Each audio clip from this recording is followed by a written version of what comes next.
Hello दोस्तों। तो सी Hulk के पिछले 2 एपिसोड काफ़ी अच्छे रहे थे, एन्जॉयमेंट रहे थे। तो अभी तीसरा एपिसोड आया, तो देखते हैं इसमें क्या है। तो एपिसोड 3 की शुरुआत होती है जहाँ पे जेन वॉल्टर हाई सिक्योरिटी जेल में जाती है, जहाँ पे एमिल ब्लोंस्की को कैद करके रखा है। जेन वॉल्टर बहुत ही गुस्से में और नाराज है। वो पूछ रही है एमिल ब्लोंस्की को कि तुम जेल से बाहर गए क्यों, तुम बाहर गए? तुम्हें पता है कि तुम्हारा केस में लड़ रही हूँ, फिर भी तुमने ये गलती क्यों की? एमिल ब्लोंस्की कहता है कि मैं अपनी मर्जी से नहीं गया था, मुझे फोर्स किया गया था यहाँ से वहाँ जाने के लिए। तो जेन वॉल्टर पूछती है कि तुम्हें किसने फोर्स किया था? वो जवाब देता है, सोर्सर सुप्रीम वोंग ने। फिर जेन वॉल्टर अपने दोस्त निकी की मदद से वोंग का पता लगाती है। अब सीएल को ये जानना था कि वोंग अबोमिनेशन को क्यों उस फाइट में ले गया जो हमें सेंगची मूवी में दिखाई गई थी। अब आगे ये दिखाया जाता है कि न्यूज़ चैनल वाले सी हल का इंटरव्यू लेना चाहते हैं।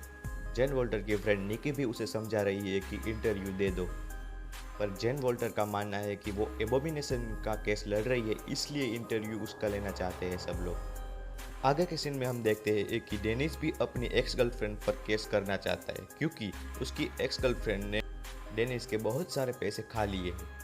और डेनिस की ये गर्लफ्रेंड रियल नहीं है, वो न्यू एस गार्ड की लाइट एलएफ है।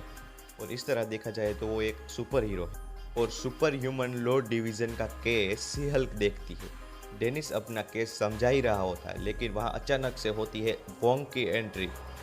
और वोंग सारी सच्चाई बता देता है कि एमिल ब्लोंस्की को मैंने ही निकाला था, मैं ही इसका जिम्मेदार हूँ, ये सब कुछ बता देता है। क्योंकि वोंग बन गया है सोर्सर ऑफ सुप्रीम, उसे एक अच्छी खासी प्रैक्टिस और ट्रेनिंग की ज़रूरत थी, इसलिए वो एबोमिनेशन को ले गया ताकि वो उससे लड़ सके और उसको ट्रेन कर सके। अब हम आगे देखते हैं कि एक तरफ डेनिस का केस चल रहा है और एक तरफ एमिल ब्लोंस्की का। अब जेन वॉल्टर अपना केस लड़ती है, लेकिन गवाही देने के लिए अभी हमारे वोंग भैया आए ही नहीं है, बस उसी का ही वेट कर रहे हैं। एमिल ब्लोंस्की अपने आप को साबित करते हैं कि वो अभी नहीं बदलेंगे और वो अपने अपने एबोमिनेशन वाले अवतार को कंट्रोल कर सकते हैं। और वो अचानक से बनकर सभी को हैरान कर देते हैं और कहते हैं कि देखो मेरा पूरा कंट्रोल है इस पर। फिर एंट्री होती है हमारे वोंग भैया की और वो अपनी सारी गवाही दे देते हैं।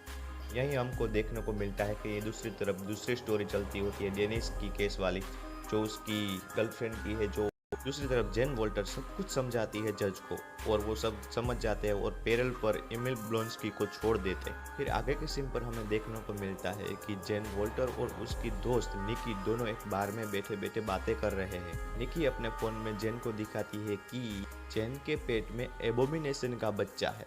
ऐसी न्यूज़ सोशल मीडिया पर वायरल हो रही है। फिर हमें आगे देखने को मिलता है कि जेन वॉल्टर डेनिस के केस की गवाह बन के गवाही देती है और वो केस जीत भी जाते हैं।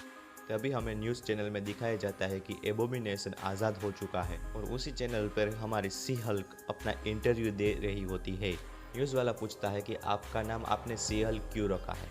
तो सी हल्क अपना जवाब देती है कि ये मैंने नहीं रखा है, किसी ने मुझे सी हल्क नाम से बुलाया था न्यूज़ वालों ने, तो मुझे पसंद हो या ना हो, लेकिन अब मैं हूँ सी हल्क। अगले सीन में हम देखते हैं कि जेन पर किसी ने हमला कर दिया है। उस लोगों के हाथ में कुछ एसगार्ड के हथियार जैसा ही था कुछ।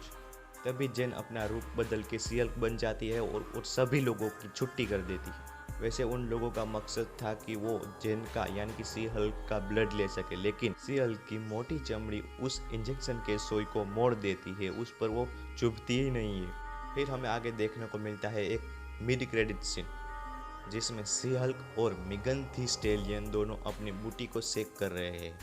हाँ, बस ठुमके ही लगा रही है दोनों, और कुछ खास नहीं था मिड क्रेडिट सीन में। तो दोस्तों, ये था एपिसोड नंबर 3 सी हल्क का। तो आपको ये पसंद आया होगा, आई होप।